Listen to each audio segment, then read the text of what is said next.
Selamat pagi anak-anak. Jadi sebelum Bapak menyampaikan materi tentang HIV/AIDS dan narkoba, nah ini untuk anak-anak ketahui dan mengenal lebih jauh, yaitu Bapak sendiri, yaitu Bapak perkenalkan, yaitu nama Bapak Putu Milion dari Desa Besombiu. Nah kemudian sehari-harinya yaitu mengajar IPS atau ilmu pengetahuan sosial di kelas 9 dan juga mengajar PKN di kelas 8. Mengenai masalah ekstrakurikuler yang Bapak pegang, yaitu adalah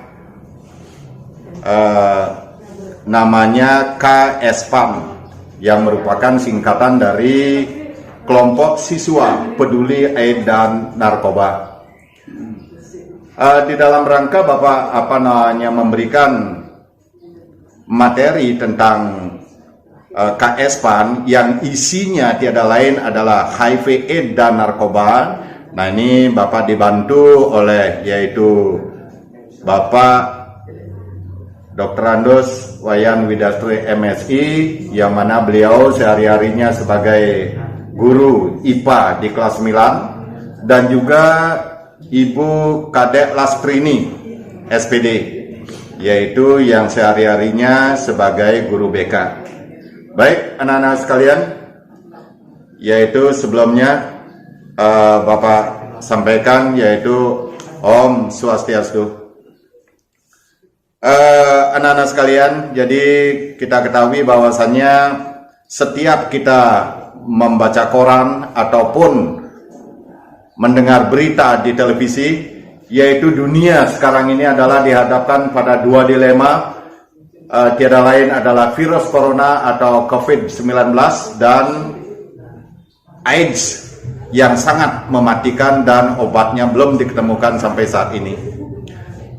Nah untuk hal tersebut, nah ini khusus pada hari ini yaitu Bapak akan sampaikan atau jelaskan sedikit tentang HIV dan AIDS. Nah tentang narkobanya yaitu ya kita akan bahas di lain hari. HIV anak-anak ya, yaitu adalah merupakan singkatan dari Human Immunodeficiency Virus. Nah ini adalah HIV itu adalah berupa virus yang masuk ke dalam tubuh manusia ya.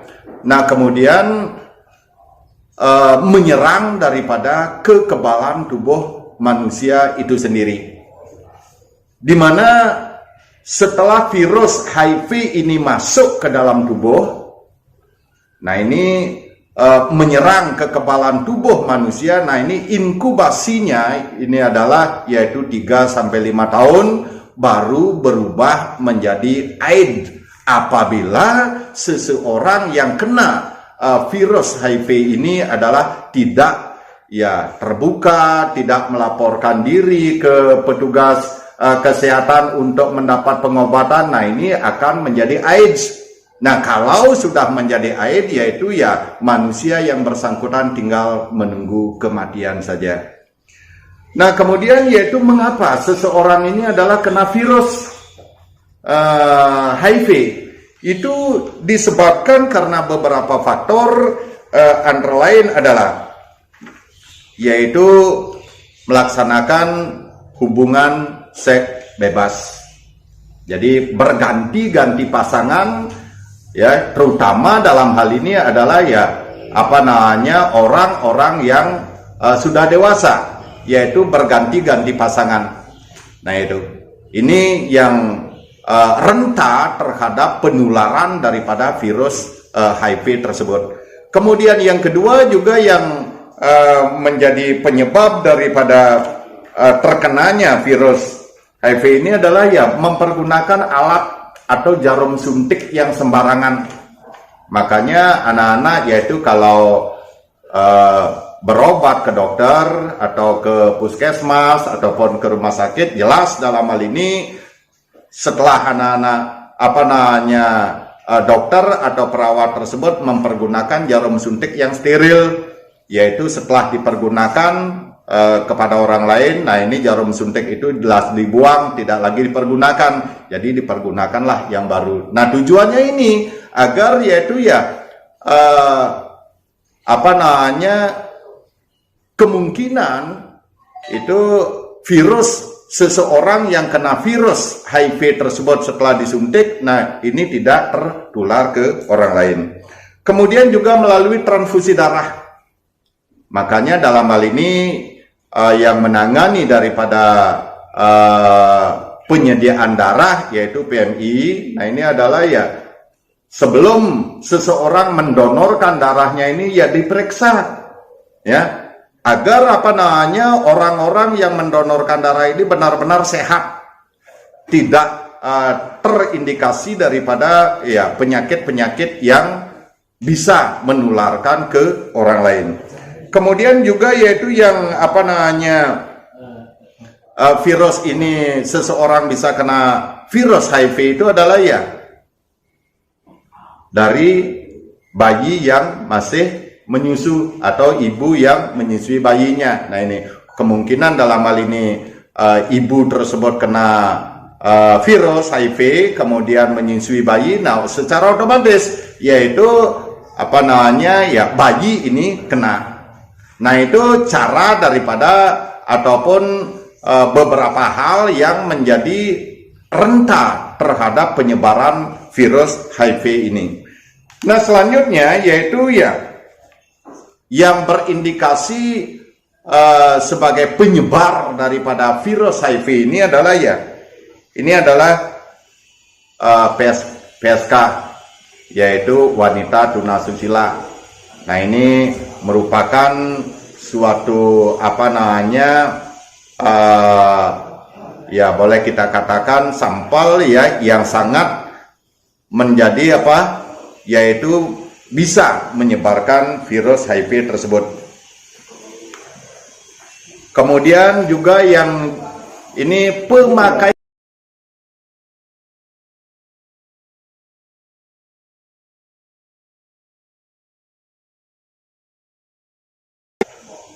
para pecandu daripada narkoba ini acap kali mempergunakan jarum suntik secara bergantian dengan anggota kelompoknya. Nah sehingga dalam hal ini rentak penyebaran daripada virus HIV ini.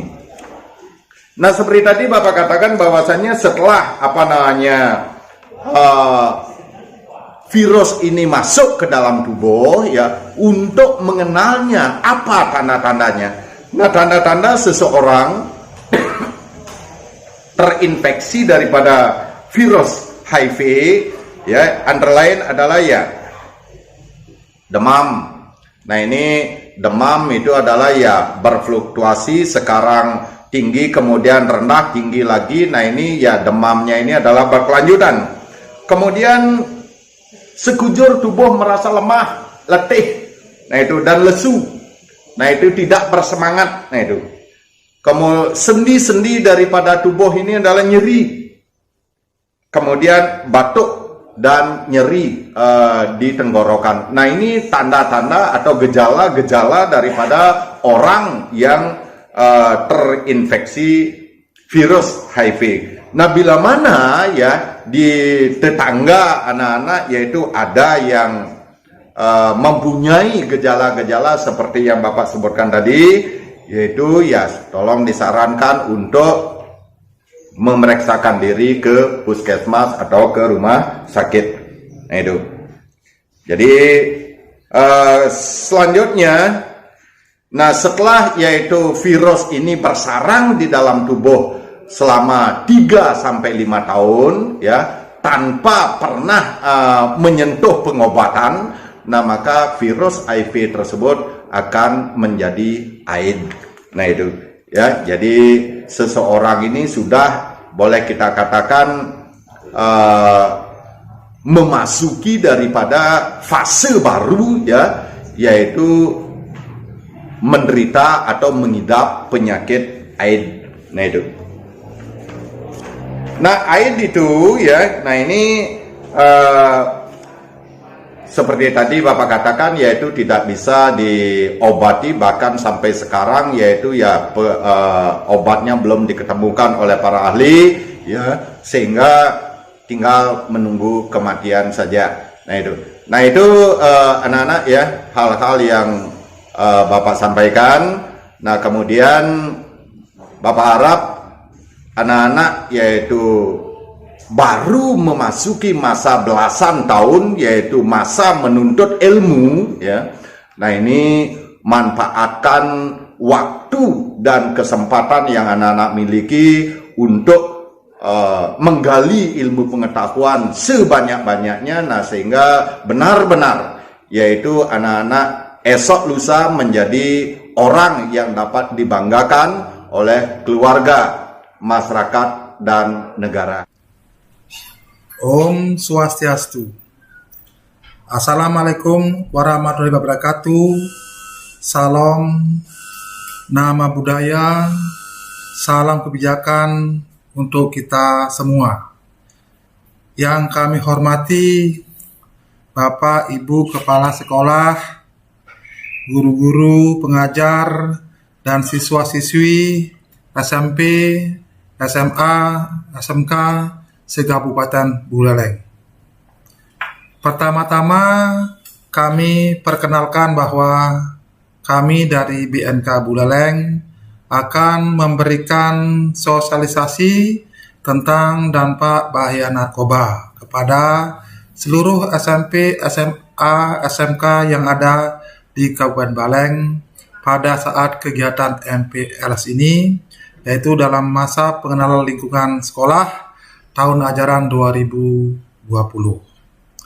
Mohon maaf, kami sampaikan bahwa media ini dibuat karena terbatasnya waktu dan kesempatan yang bersamaan untuk menjangkau seluruh siswa di sekolah masing-masing di Kabupaten Buleleng. Di sisi lain, para siswa harus paham dengan bahaya narkoba dan jangan sampai jadi korban, baik pada diri sendiri maupun keluarga, maupun keluarga.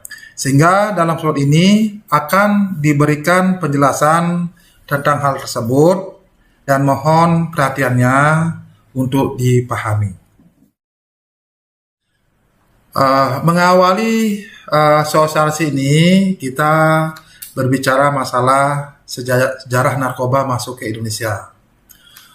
Untuk diketahui bahwa sekitar tahun 2000 sebelum Masehi, di Samaria dikenal sari bunga opium atau kemudian dikenal dengan opium candu. Selanjutnya dalam abad ke-17, masalah candu ini bagi Cina telah menjadi masalah nasional. Bahkan di abad 19 terjadi perang candu. Akhirnya Cina ditaklukkan Inggris. Tahun 1806, seorang dokter dari Westphalia bernama Frederick William Sertuner menemukan modifikasi candu yang dicampur amoniak yang kemudian dikenal sebagai morfin. Itu diambil dari nama dewa mimpi Yunani yang bernama Morpheus. Tahun 1856, waktu pecah perang saudara di Amerika Serikat, morfin ini sangat populer dipergunakan untuk penghilang rasa sakit saat luka-luka.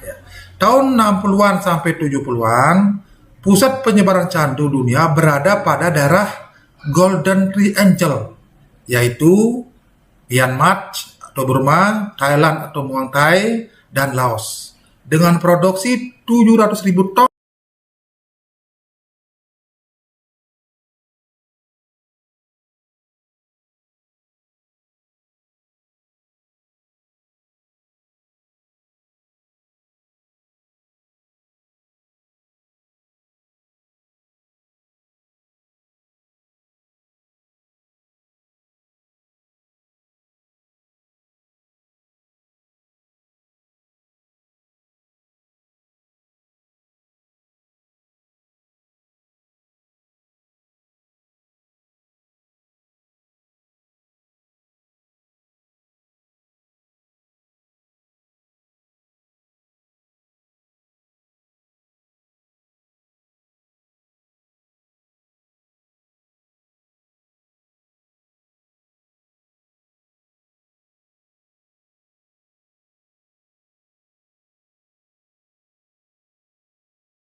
Bagus bunganya, tapi bahayanya yang bukan main. Ya. Ini bunga itu berbuah, kemudian buahnya itu dilukai dengan pisau, keluar getah, warna putih, setelah kering berubah warna coklat, getahnya dipasarkan sebagai opium mentah. Kemudian opium mentah diproses secara sederhana hingga menjadi candu dan siap dikonsumsi. Selanjutnya bila diekstrak, ya, sampah-sampahnya itu lebih lanjut bermanfaat juga menghasilkan heroin. Bukan heroin saja, tapi juga ada yang berbentuk pil, ekstasi, metafetamin, sabu dan sebagainya. Nah, ini sebagai wawasan para siswa bahwa narkoba itu memang sebagian punya dari luar negeri dan kita betul-betul dijajah, dan ini harus kita secara bersama-sama untuk membasmi. Kemudian bahaya narkoba seperti ini, dampak yang dulunya cantik, lihat wajah orang yang awalnya tidak make menjadi make. Ini ya, banyak korban-korban yang telah terpapar di kita di Indonesia, khususnya di Buleleng sudah banyak, ya, sudah banyak. Nah, kemudian dengan demikian mari kita kobarkan, bukan kita berhenti hanya di sana aja. Dengan situasi demikian, mari kita semangat perangi penyalahgunaan narkoba, khususnya di Buleleng, khusus lagi di sekolah-sekolah baik SMP, SMA maupun SMK. Itu sekilas pendahuluan masalah narkoba. Nah, sekarang apa sih itu narkoba? Kalau berbicara narkoba, itu merupakan zat yang masuk ke dalam tubuh kita yang aktif mempengaruhi kondisi kejiwaan psikologis seseorang, baik pikiran, perasaan, dan perilakunya, serta dapat menimbulkan ketergantungan secara fisik maupun psikologis. Ini berarti saat itu yang pertama dipengaruhi adalah saraf, gitu ya. Saraf dipengaruhi, kemudian terjadi perubahan perilaku, dan akhirnya dengan perilaku berubah dan menyebabkan ketergantungan. Nah, 3 aspek inilah saat masuk di dalam narkoba itu. Nah, kalau kita secara kata-kata, narkoba itu memang singkatan narkotik, P-nya psikotropika, B-nya bahan adiktif. Ya, narkotik itu kualifikasi yang pertama, psikotropika kualifikasi kedua, bahan adiktif kualifikasi ketiga. Kalau berbicara narkotik itu obat berasal dari tanaman dan bukan tanaman, yang menyebabkan penurunan atau perubahan kesadaran, hilangnya rasa dan mengurangi sampai menghilangkan rasa nyeri. Contohnya lah ganja, heroin, morfin dan sebagainya, termasuk opium. Kemudian psikotropika itu sintetis, berarti narkoba itu ada tanaman, ada bukan tanaman. Nah, sekarang khusus psikotropika itu adalah obat alamiah sintetisnya, ya, tapi bukan tanaman. Ya, yang berkhasiat psikoaktif melalui pengaruh selektif. Sudah saraf sama, ya, menurunkan dan menyebabkan ketergantungan dan menurunkan kesadaran juga. Seperti apa? Seperti sabu, ekstasi dan sebagainya. Kemudian yang ketiga, banyak narkoba, bahan adiktif. Di sana sama juga, di sana klasifikasinya seperti rokok, tembakau, atau minuman keras, lem, spiritus, ya, yang dapat juga menimbulkan ketergantungan dan merubah perilaku. Nah, itulah narkoba. Ya. Nah, kita lihat bahwa narkoba itu yang pertama diserang adalah saraf. Apa yang saya sampaikan tadi? Saraf diserang otak, kemudian jelas akan terjadi menyebabkan perubahan perilaku. Ya, sehingga perilaku berubah, lama-lama menyebabkan ketergantungan. Ya, yang jelas kena narkoba otomatis udah otak yang diserang. Nah, ini contoh. Ada otak yang sehat, kemudian otak yang kena narkoba.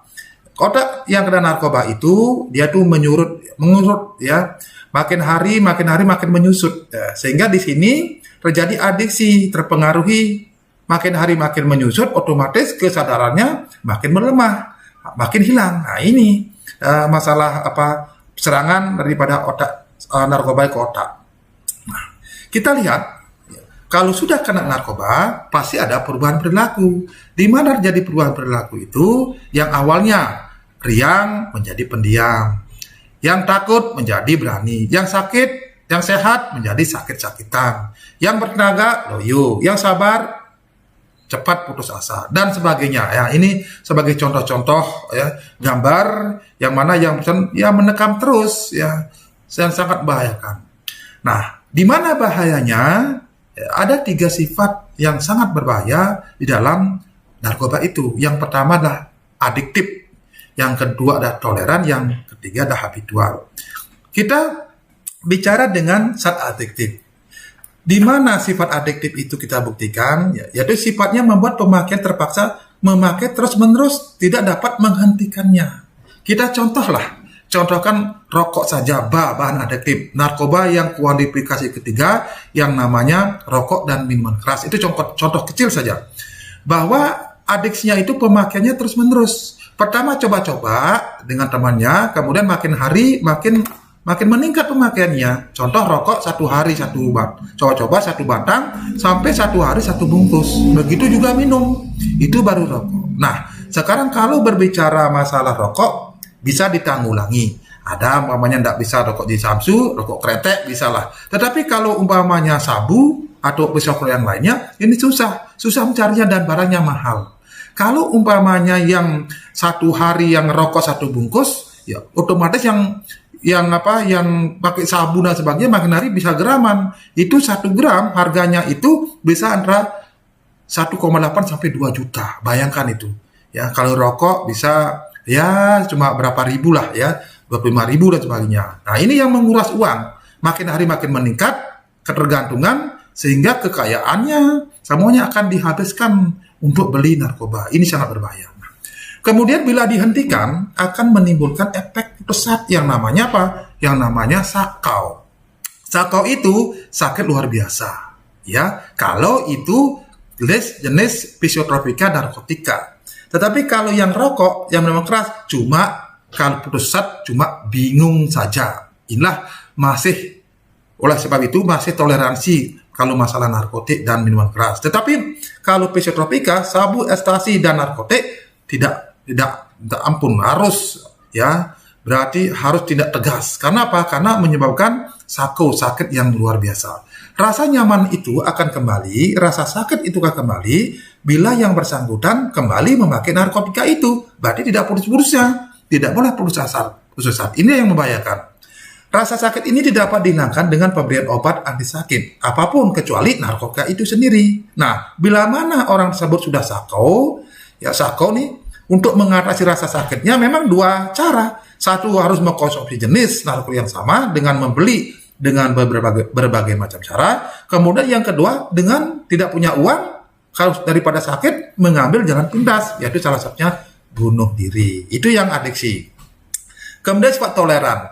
Kalau berbicara toleran, itu mengawali dari adiksi. Makin hari makin meningkat, makin hari makin meningkat. Ya. Kemudian setelah makin lama, toleran. Toleran itu membuat tubuh makanya semakin menyesuaikan diri dengan narkotika itu sendiri. Berarti itu semakin menyatu. Kalau sudah menyatu, Tuhannya adalah narkoba. Nah, sifat ini menuntut pemakaiannya itu menggunakan dosis semakin tinggi, makin banyak.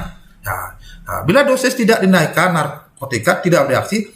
Bila tidak dinaikkan, tidak bereaksi. Berarti mau kepingin lebih banyak lagi. Yang sebenarnya 0,1 menjadi 0,2, 0,3, sampai pemakaian 1 hari itu 1 gram. 1 gram pemakaiannya 1 hari, harga kalau sabu 2 juta. Nah, seperti itu. Ya. Sehingga membuat pemakainya mengalami sakau kalau tidak memakai itu. Ini yang sangat-sangat berbahaya. Nah, bila kenaikan dosis melebihi kemampuan, toleransi, karena tidak merasakan, karena adiksinya ini, ya, di sini akan mematikan. Namanya overdosis.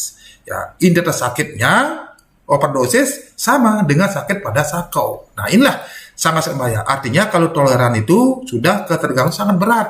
Ibaratnya kalau orang yang sudah ketergantungan sampai toleran yang merokok, mohon maaf, di kamar mandi pun dia merokok. Lebih baik dia merokok daripada tidak merokok, tidak dikasih makan. Lebih baik merokok daripada makan. Ibaratnya seperti itu. Itu sudah toleran.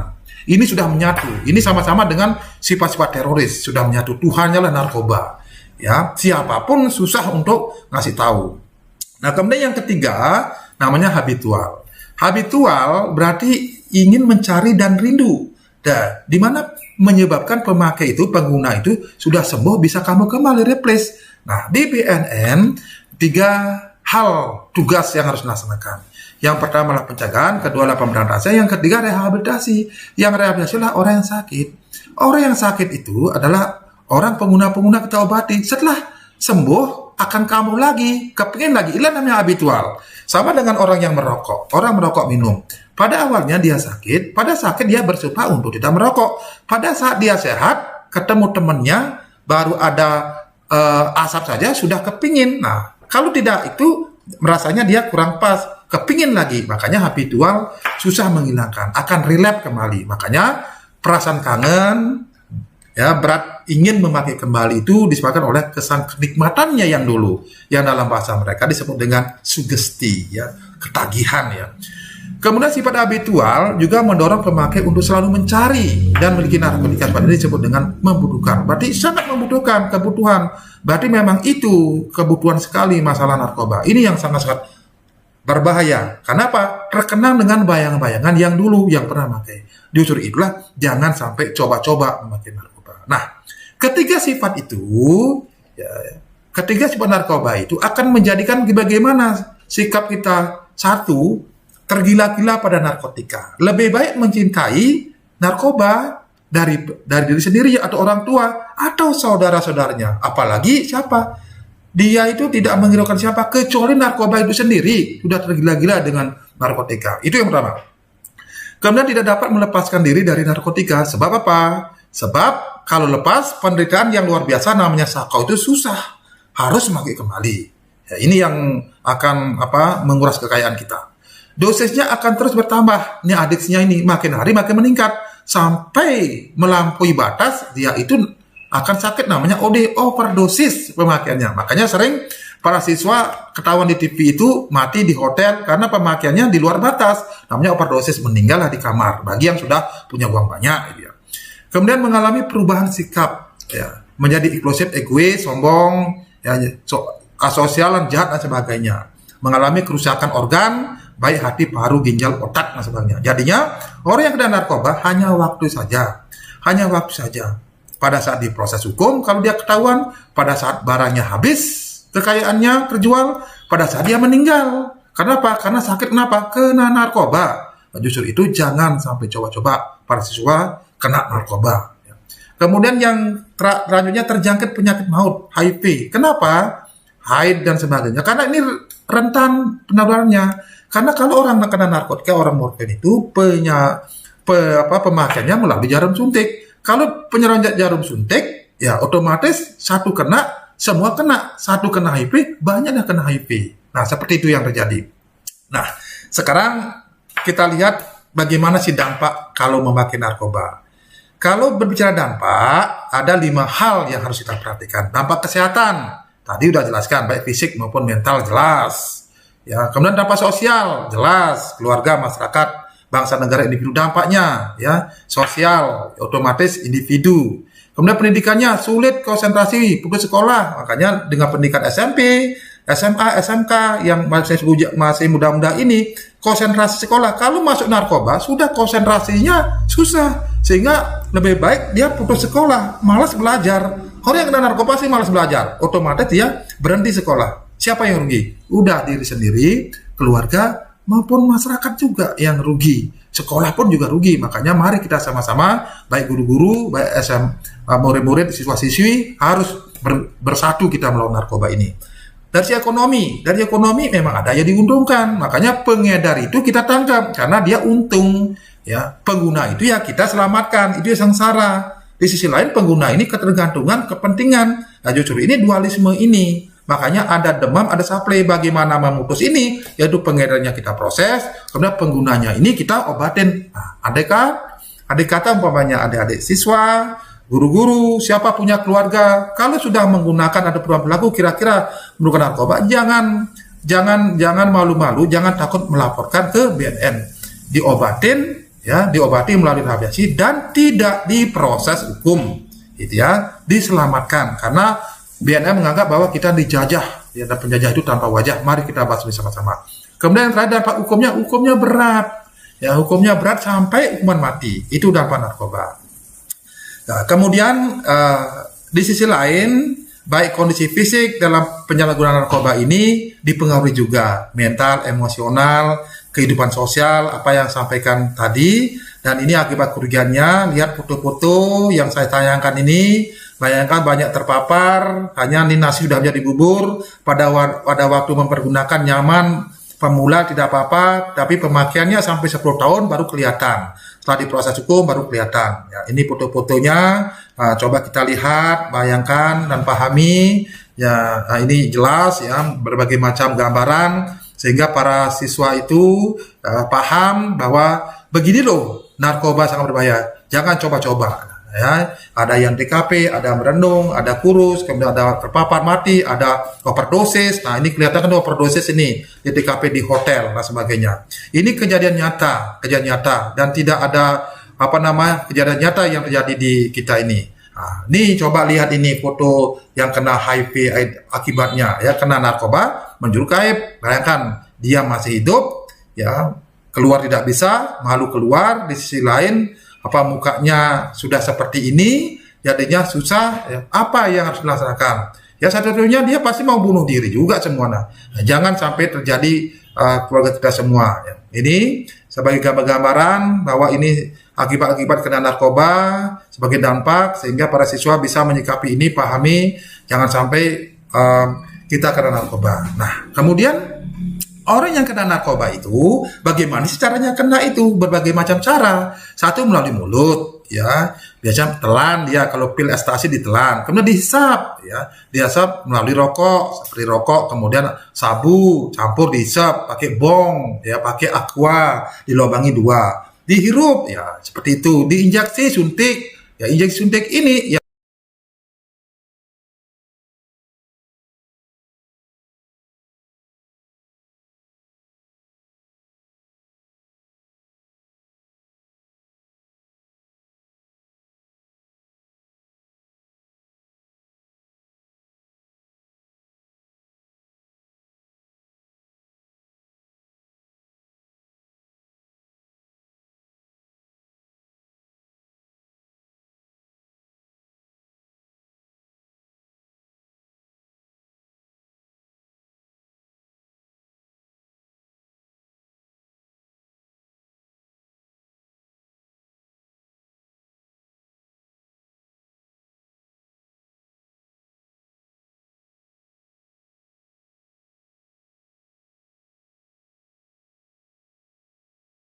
Kurangnya disiplin. Nah, ini perlu adanya tanggung jawab keluarga itu sendiri. Yang tahu perubahan perilaku anak-anak itu adalah keluarga atau guru di sekolah. Nah, disinilah sampaikan apabila guru-guru ataukah ada adik siswa SMP SMA yang keluarganya ada perubahan perilaku, cepat informasikan ke terdekat. Ada Babinsa, ada Babin Kampas, ada Kepadasan untuk menginformasikan ke BNN.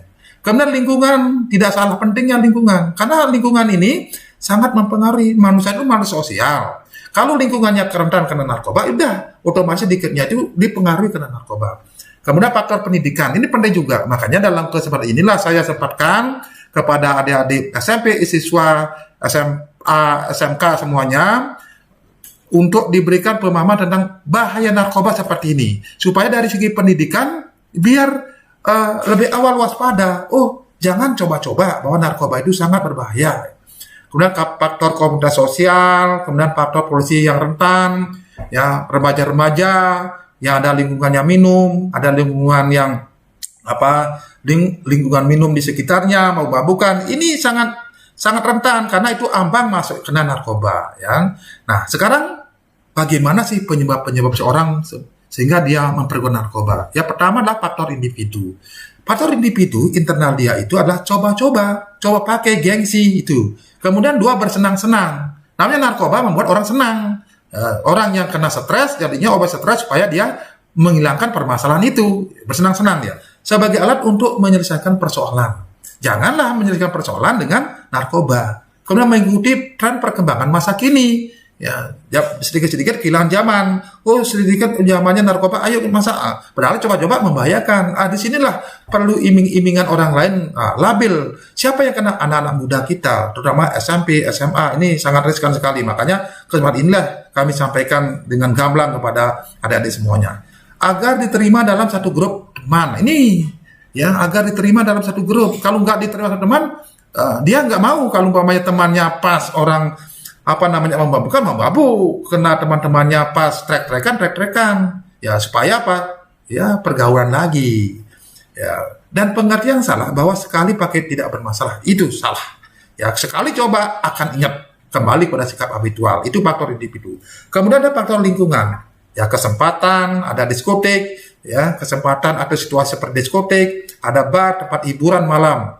Kemudian ajakan iming-imingan teman-temannya yang ya kena mabukan, bisa masuk ke sana. Yang kena narkoba, tempat kerja yang membosankan. Itu beberapa penyebab seorang sebagai penyalahguna, dan banyak penyebab lain yang nanti saya tidak bisa sebutkan satu persatu. Nah, kemudian yang mana potensi kerawanan narkoba setelah kita kaji? Yang pertama adalah sudah mulai merokok pada usia dini. Kenapa ini merupakan ambang pintu masuk narkoba? Karena saat adiksinya ini makin hari, SMP 3 tahun merokok, SMA merokok, 6 tahun merokok, sehingga rasa rokoknya dia tidak rasakan. Makanya sifat adiksinya makin hari makin meningkat. Timbullah sifat toleran menyatu. Nah, kalau sudah menyatu itu tidak rasakan sebagai rokok, nambah lagi campur apa supaya lebih pip lagi, lebih terasa lagi, campur dengan ganja, ya, umpamanya sama sabu dan itu sebagainya, ya. Kemudian kehidupan keluarga yang kurang religius, ya, kemudian ketakuannya kurang harmonis di keluarganya, ada broken home. Ya ini kenapa hanya keluarganya yang bisa menjadi mediator. Kalau punya keluarganya, bapaknya ke kiri, ibunya ke kanan, jadinya kemana anak-anak untuk pasti orang lain. Pas orang lain kena narkoba, udah kena terjerat narkoba. Justru itulah ini peran keluarga sangat penting sekali. Kemudian sifat mudah kecewa. Nah, anak-anak sekarang ini, terutama orang yang masih labil, SMP, SMA, SMK itu cepat sekali mudah kecewa. Nah, dengan mudah kecewa itu, untuk menghilangkan kecewa itu, dia memakai seperti itu. Ini yang keliru. Jangan menjakan masalah melalui narkoba. Ada rendah hati, suka mencari sensasi, ya sensasi itu, padahal itu berbahaya. Supaya dia dikatakan lebih eager dan sebagai lebih bersensasi dengan teman-temannya, memakai seperti itu. Keterbelakangan mental, prestasi kerja, kemudian misalnya orang yang suka megadang supaya kuat megadang karena punya kesibukan, sehingga pakai doping lah, seperti hal yang tidak inginkan, barang-barang yang terlarang itu kerawanan buat kena narkoba. Nah, sekarang dengan situasi begitu, bagaimana? Siapa yang menanggulangi? Bukan BNN saja. BNN itu kecil, hanya mediator saja.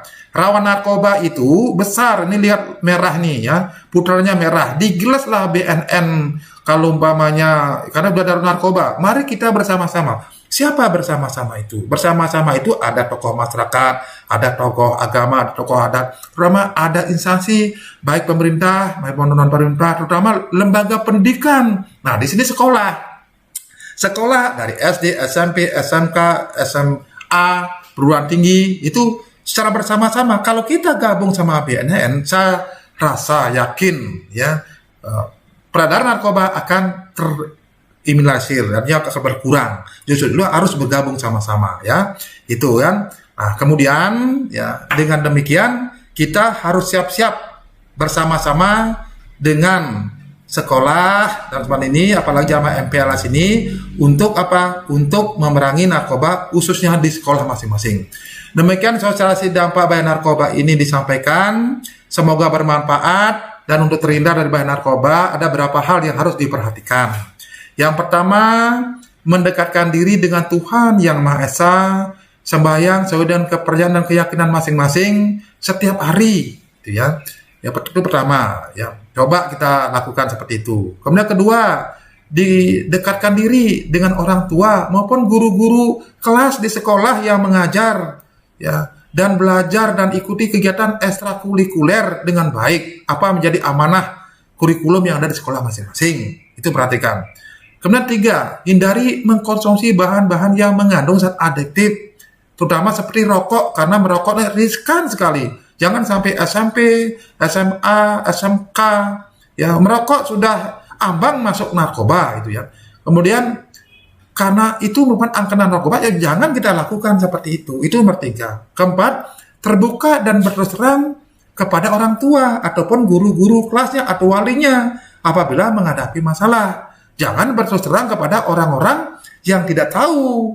Kalau orang-orang yang kita kasih tahu orang yang bermasalah, kenalah narkoba. Nah ini ya, makanya orang tua, guru-guru kalian yang ada di SMP, SMA itu yang terbaik. Apabila ada masalah, laporkan. Ya, selesaikan dengan masalah. Jangan menyelesaikan masalah dengan mengkonsumsi narkoba, itu keliru. Ya, ada orang tua, ada guru itu, ada guru Rupake, kan, ada guru WCC, ada guru Swadhyaya dan sebagainya. Itu ya, kalau umat agama Hindu seperti itu ya. Waspadalah dalam pergaulan dan jalan hidup, berkreativitas dengan wajar. Ingat kreativitas kita. Cari pergaulan yang aman, ya, lihat-lihat samping kiri, kalau umpamanya ada peminum sebagainya, sudahlah. Ya, kita bagaimana caranya menghindari seperti itu. Jangan terpaut karena masih labil dalam umur-umur SMP, SMK ini. Isi waktu luang dengan kegiatan yang positif, ya. Bentuk kreatif sendiri. Jangan sekali mencoba narkoba dengan kadar berapapun. Sekali coba gak ketagihan. Ingat itu. Dan tetap katakan dan gelorakan tidak pada narkoba. Itu ada 10 hal ini aja yang kalau para siswa cermati kemudian dilaksanakan, saya yakin, niscaya dan percaya kita akan terhindar dengan narkoba. Ya. Sekian dan mohon maaf bila dalam penyajian ini ada kesalahan, kekeliruan, ya, dan kami akhiri dengan para mesanti. Om Santi Santi Santi Om. Assalamualaikum warahmatullahi wabarakatuh. Salam, namo buddhaya, dan salam sejahtera.